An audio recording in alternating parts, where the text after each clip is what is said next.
Hi everyone, William here with the Grand Duke Dmitri YouTube series. We're in 1908 at the moment, working on a long letter that Dmitri wrote to his sister. I've got the letter here, photocopy of the letter, certainly not the original. You can see it's quite long, double-sided pages.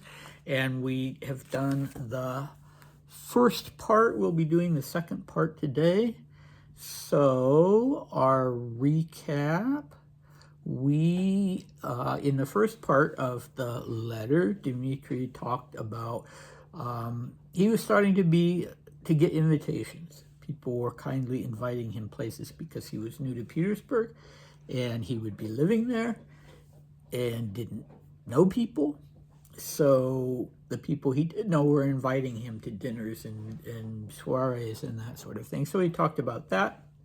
He talked about going riding by himself. He'd wanted to go with Olga, but that wasn't allowed for some reason. And I talked yesterday about the fact that I didn't have a firm date for this letter because he wrote, I don't know if you can see, probably not, April, 4th April, but the April is kind of maybe crossed out. And then you have May 1908, but without any day. And the fact of the matter is, this being a long letter, that he wrote it over the course of more than one day. I don't know how many days, but I can kind of now pin it down because he talks about an event that happened on the 11th of May. And as he starts the letter, he describes that event as going on that day. And so, we know that he started the letter on 11th of May. That's the old calendar, the Julian calendar, and finished it on a later day. Anyway, let's get started. At this very moment, His Majesty is receiving a Spaniard who brought a Spanish tunic for him. Today he'll be feasted at a gala dinner, which I have to go to. Maria, tell me please, which hotel have you finally decided to stay at in Paris? Clerker wrote to the Count that suggesting that it isn't the one we had originally wanted. You know the one right in the city, but instead now one closer to Boulogne. So please send me a telegram because I want to be in the same hotel as you, right? I'm leaving Petersburg on the 17th of May and will be in Paris on the 19th, so a day before you. I'm overjoyed about this reunion with you. Tomorrow will be my last fitting for my civilian clothes. It will be so comical to wear them, just awful. What lousy weather. It's snowing right now, lightly, but the sky is blue. The devil only knows what's going on. All right, snowing in May. In Tsarskoye Selo. Okay, what to say about this? Well, I'm puzzled by the whole question of the visiting Spaniard because yesterday I messed up and said it was the king, and it certainly is not the king of Spain. It's not Alfonso, was he still a child then, who was visiting the Russian court. AI tells me that it was the Duke of Madrid, but I know so little about Spanish royalty, and I thought the Duke of Madrid was a Carlist or a person who belonged to the Bourbon family who were claiming that they were the rightful holders of the Spanish throne, but they were not acknowledged as such by the actual sovereign. I don't know. I'm sure there are tons of you, well, there's never tons that watch these, but I'm sure there are some of you that either know who it was who was visiting Nicholas in the Russian court at that time, or can figure it out better than I can. Anyway, that is, it actually is the case that Nicholas wrote about this lunch and this dinner and the tunic in his own diary. So yeah, that should be easy enough to figure out, but I don't happen to have those at hand. Anyway, yes, so it was not the Spanish king, but it was Spanish royalty, And I guess in Nicholas's diaries, he describes a lunch, and I think that's what Dmitri means when he's saying this is going on right now. So he's not in attendance, and Nicholas is being presented with this military tunic. And later that day, there's going to be this dinner, and he is going to that, and it sounds like he's not thrilled. Yeah, I have to go to it. But on the other hand, he's going to have fun, and we'll hear about that in detail later, because a lot of this long letter is devoted to describing to Maria what that dinner was like. And you know Dmitri, he loved to look for anything that was the least bit ridiculous or silly and talk about that. So we'll have his playful description of that dinner. Okay, meanwhile, and Nicholas, by the way, apparently wore the tunic to that dinner, but I don't have a picture of him in it. Otherwise, I would have used it for the thumbnail. Okay, so the upcoming travels.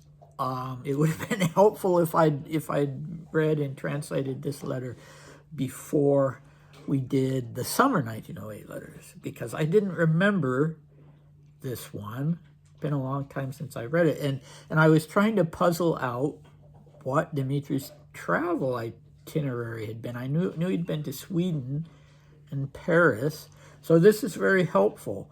It's currently 11th May. He will be leaving in just a few days on the 17th of May and going directly to Paris.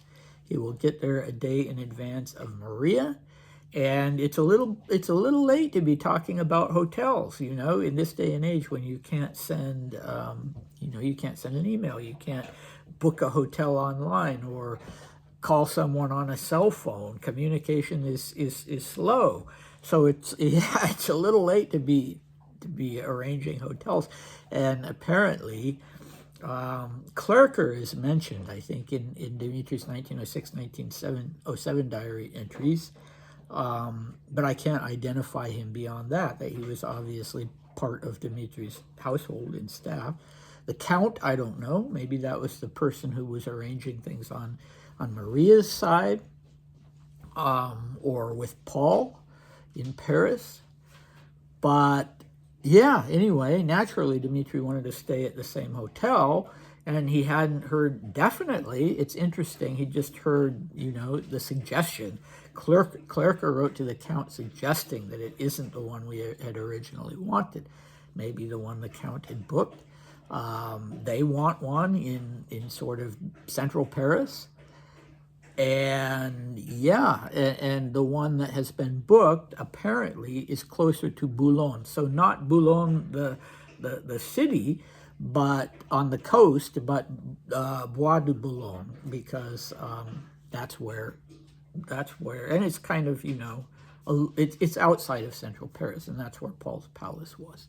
And so it would make sense for them to be closer to their father's house. But apparently they want to stay in the center of the city. And the interesting thing about this overall is that they're not staying at their father's house. And why is that? It's a big house. I've been there and seen the outside of it in Paris. It's a girls' school now. It's big enough to host, a private girls' school. Yeah, so I don't know. Was it nonetheless because of space? Paul didn't have the rooms to put them up, because it wouldn't have just been the two of them. It would have been their staff as well. The people accompanying them. Or, was Ella, who was very strict with Dmitri, saying, well, no, you can't stay at your father's place? Uncle Sergei wouldn't have liked that. Probably not, because that wouldn't have applied to Maria. She still would have been able to stay at her father's place. Was it their choice? Because they didn't want to be in such close daily contact with their stepmother? That's also possible. So all of this is just speculation. Make of it what you will, but it's interesting that that's the case. I get the impression, reading these letters to Maria, that Dmitri was kind of the fussy one of the two of them. He's kind of the one who has a need to arrange things and sort everything out and push his sister a little bit. Well, you need to write this, you need to pay for this, you need to make this arrangement. Yeah, I think that's consistent with his character. He did kind of fret over things and take upon himself the role of making things run smoothly and uniting, mediating, that sort of thing. So the civilian clothes, yes. Duke, sorry about that.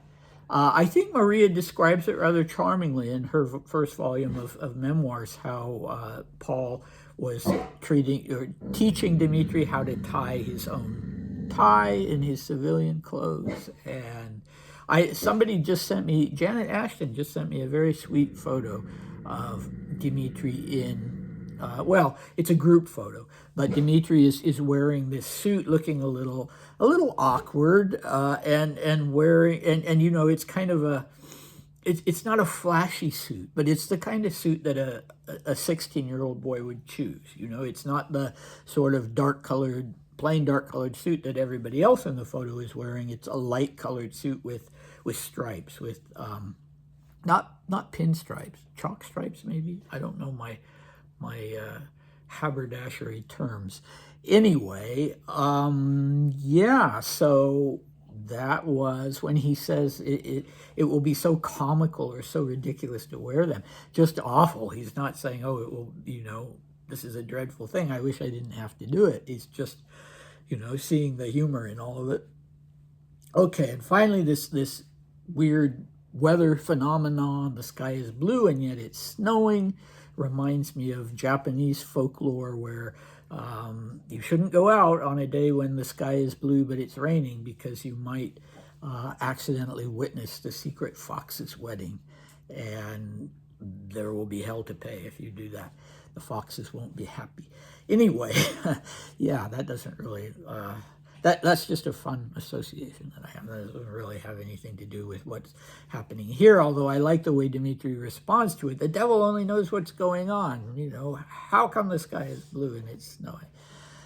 Very funny. All right, what do we have next time? Well, you know, the overall, the letter is, it's just, you know, playful little brother stuff, but every once in a while there's really interesting material. And so one of the things that we'll have next time is a family tea, family meaning not just Nicholas and Alexandra and the children, but also the rest of the family, everybody but Ksenia.